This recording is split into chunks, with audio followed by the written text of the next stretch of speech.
Nagbabala ang singer-actor na si Ronnie Liang laban sa mga nagkalat na peking video online gamit ang kanyang mukha at boses.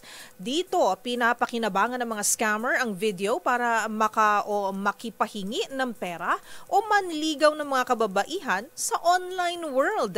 Narito ang Showbiz Report.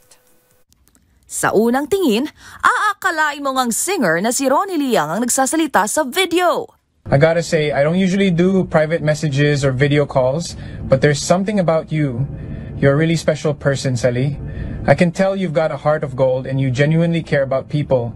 Don't cry, okay? I'm here for you through thick and thin, and I've got a little surprise for you, so let's chat. Pero ang totoo, produkto lamang ito ng AI o Artificial Intelligence. Dahil dito, agad nagbabala ang ngiti hitmaker sa kanyang followers. Pagdedetalye ni Ronnie, kinagamit daw ito ng mga scammer para makapangloko online.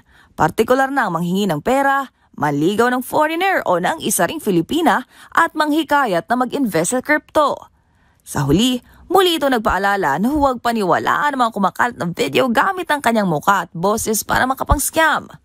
Bukod sa pagiging singer-actor, si Ronnie Liang ay isa ring licensed pilot at reservist ng Philippine Army. Para sa DZRH TV, ito po ng Showbiz Angel, una sa Pilipinas, una sa Pilipino.